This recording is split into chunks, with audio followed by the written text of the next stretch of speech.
Hablando un poquito de layout, ya habíamos comentado esto de que en Android el layout se desarrolla de forma gráfica, ¿sí? Son archivos XML que representan nuestra UI y que esos archivos XML tienen referencias a nuestros componentes en código y que se pueden vincular, ¿sí? Lo que está en código con lo que está en la UI.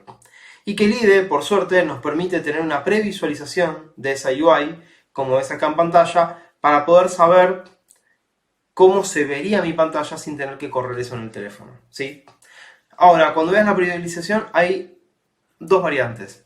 La primera variante que ves acá a la izquierda, esta que está acá, es cómo se va a ver efectivamente, ¿sí? Por ejemplo, acá estamos viendo una pantalla que tiene una barra de navegación, que tiene un texto, que tiene un botón fijo y tiene lo que llamamos un botón flotante.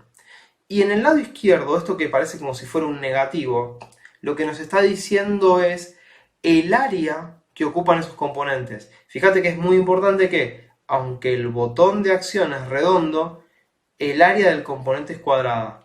Quiere decir que si vos pudieras hacer clic en esta área chiquitita que está acá, en esta esquina inferior izquierda de este botón, por fuera de la parte verde redonda, igual estarías interactuando con el botón, porque el área del botón es cuadrada.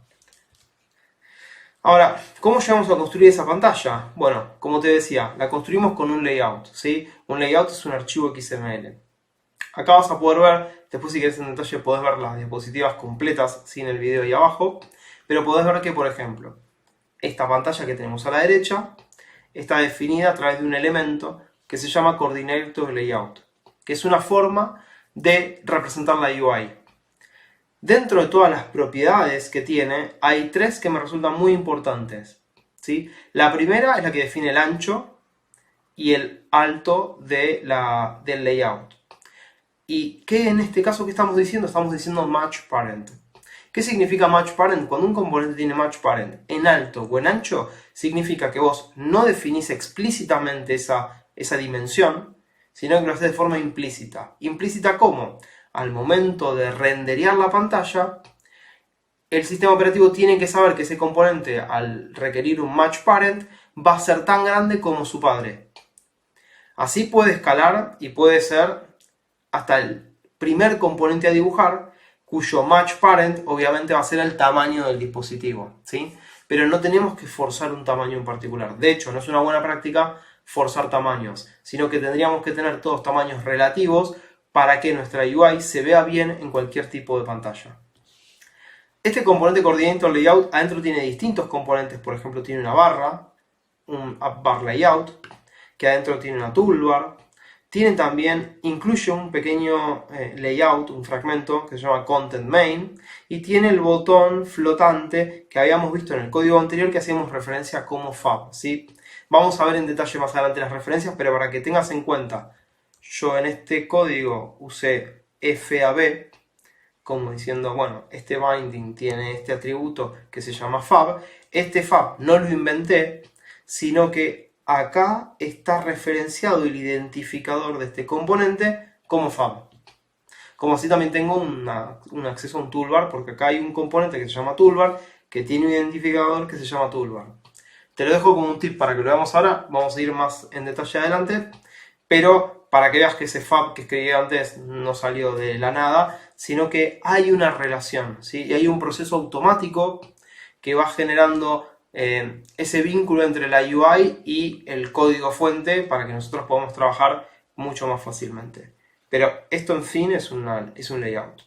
Ahora, vamos a ver en detalle entonces un componente, ¿sí? El componente que vamos a ver ahora es este mismo componente que está acá, ¿sí? Pero lo vamos a ver en detalle. ¿Qué vemos acá? Vemos que un componente se escribe en UI con un tag XML, en este caso es TextView porque es un componente de texto, y tiene distintas propiedades. Tiene una propiedad que es su identificador. El identificador no es obligatorio en todos los componentes, ¿sí? En este caso hay un identificador. Nosotros cuando tenemos que identificar a un objeto, lo vamos a hacer con @id, ¿sí? barra y el nombre del componente usando esta notación que se llama snake case, ¿sí? Con un guión bajo en lugar de espacios. Ahora, cuando es la primera vez que estamos referenciando ese componente, este identificador no existe. Entonces, nosotros lo que hacemos es ponemos un prefijo más entre el arroba y el ID, y eso le indica a Android que ese componente, ese identificador, se tiene que crear, ¿sí? Esa es la parte de identificación. Después definimos el ancho y el alto. Ahí habíamos visto antes un atributo que era matchParent. Ahora estamos viendo uno que se llama wrapContent, que quiere decir que se estire todo lo que el contenido le permita, o lo que todo el contenido necesite. Después, por ejemplo, este es un TextView, vamos a tener un componente text.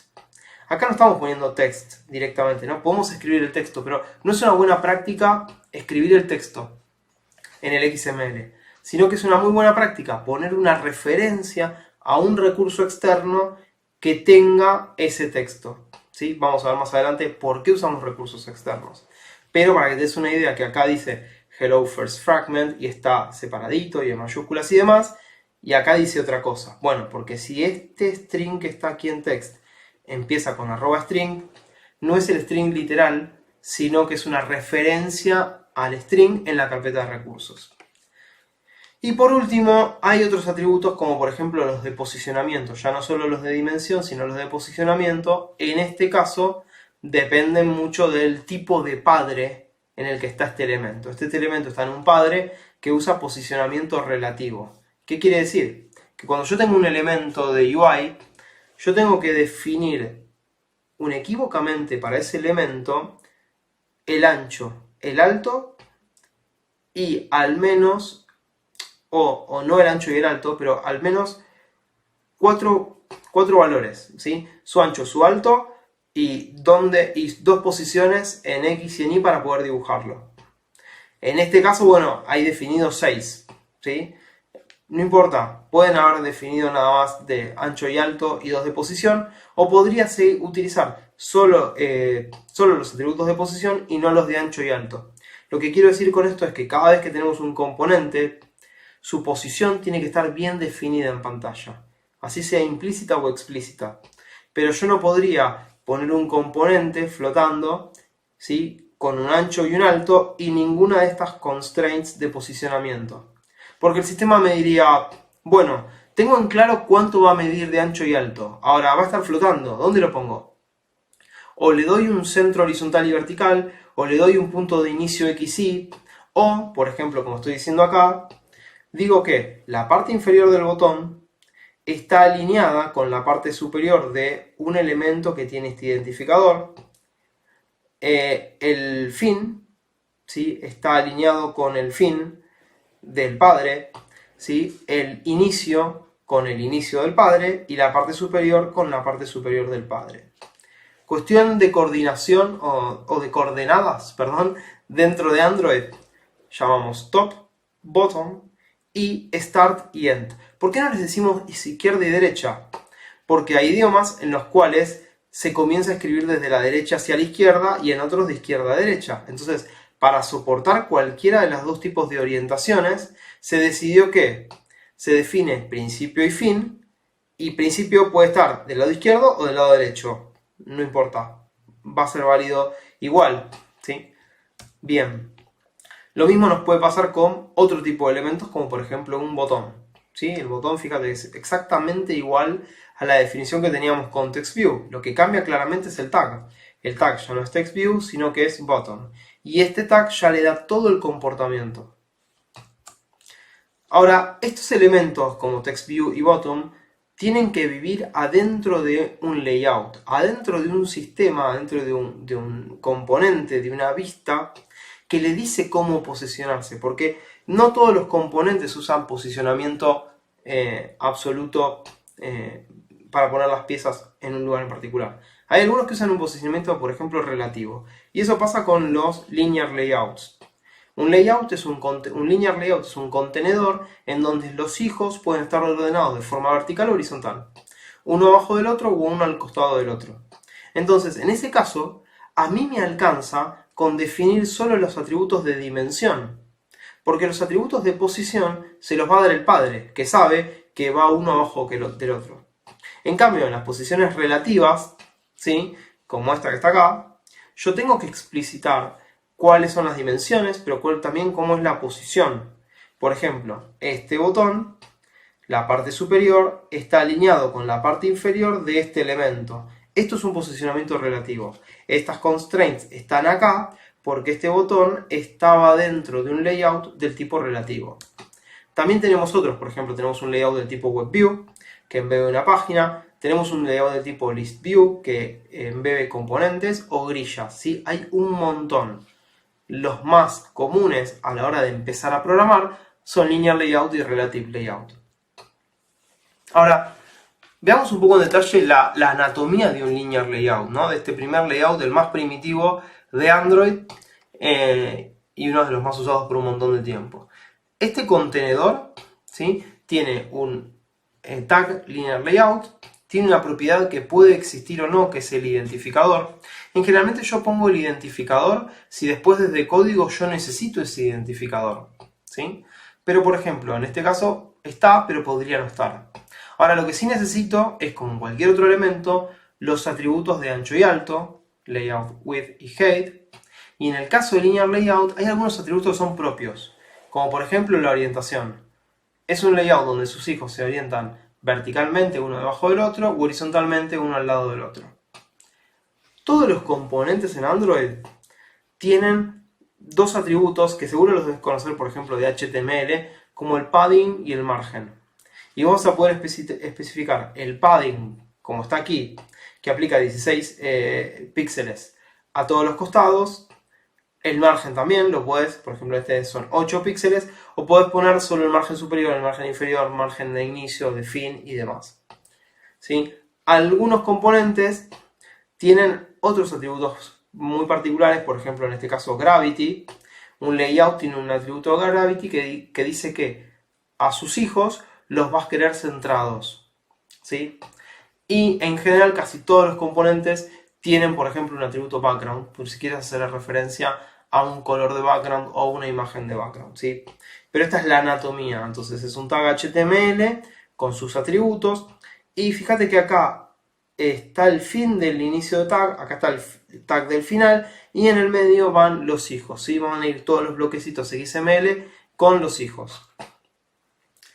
Bien, vamos un poco rápido, pero quiero que te quedes un poquito con la idea del fragment que vamos a contar ahora, porque es importante. Cuando construimos UIs como activities, la activity no solo tiene código y tiene un ciclo de vida, sino que también tiene un XML. Ahora, muchísimas veces nos vemos en la necesidad de querer reutilizar parte de esas activities. Quizás no toda, pero una parte. Y una parte no solo desde la gráfica, la UI, sino también del comportamiento asociado a esa UI. Es como si tuviéramos una pantalla y decimos, bueno, pero esta parte que está acá, yo la quisiera reutilizar en un montón de lugares más, ¿sí?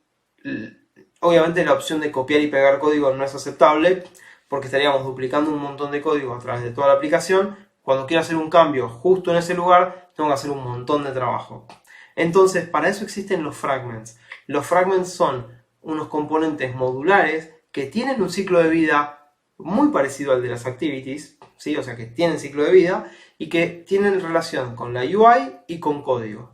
Y vamos a poder reutilizar esos pedacitos de código a través de todas las activities de una forma mucho más simple.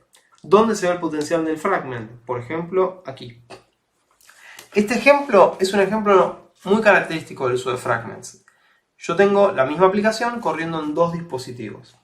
Un dispositivo puede ser una tablet en horizontal o una televisión, pero es muy ancha y es muy grande, y otro es un poquito más pequeño, ¿sí? Entonces, fíjate que yo quisiera obtener y quisiera aprovechar de cada dispositivo todos sus atributos al máximo. Es decir, si tengo una pantalla grande, no me conviene tener una lista como la que tenemos acá a la derecha, porque tendría mucho espacio de sobra.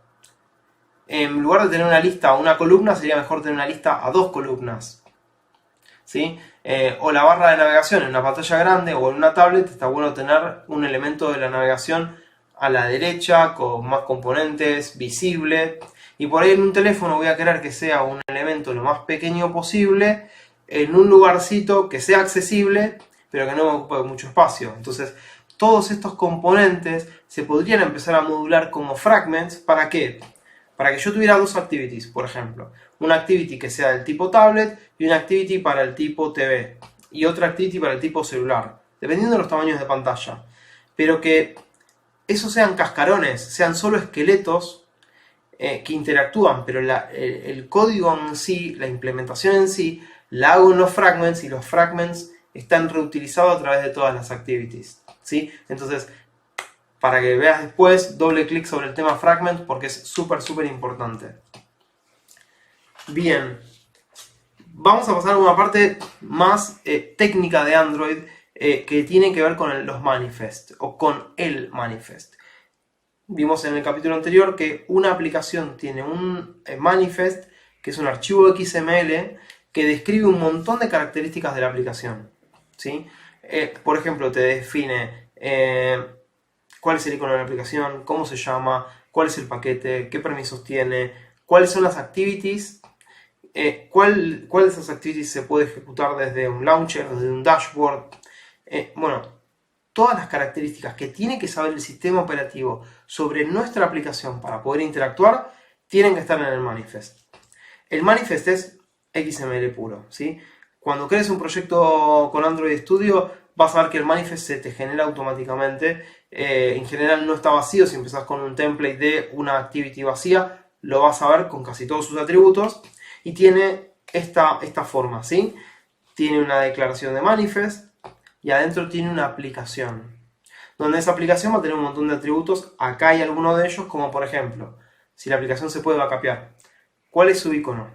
Que es acá. ¿Cuál es su nombre? Que es el label. En algunas variantes del sistema operativo Android preferimos el icono redondo por sobre el icono cuadrado. Entonces en el manifest podemos indicar que tenemos una versión de icono redondo. También el soporte de right to left, lo que te decía antes. No usamos al ubicar un componente izquierda o derecha, sino inicio y fin, porque en algunos sistemas, en algunos dispositivos, por el idioma, vos lo podés tener al revés. Entonces, acá le indicamos si nuestra aplicación soporta escritura de derecha a izquierda, o sea que sus componentes den vuelta. También el tema de la aplicación, el tema es ese estilo que le damos de colores de material, cuál es el color primario, el secundario, el color del acento, el color terciario, y el target API de nuestra aplicación como dato para que el sistema operativo entienda un poco qué es lo que espera cuando interactúa con la app. Y fundamental, como te había comentado, tenemos una activity definida, ¿sí? Por ejemplo, así definimos una activity con un tag activity que tiene un name. Este name hace siempre referencia al nombre de la clase, ¿sí? Te preguntarás por qué hay un punto acá. Bueno, hay un punto acá porque del nombre del paquete, del package principal de nuestra aplicación, esta clase está justo en el nivel inicial del paquete, ¿sí?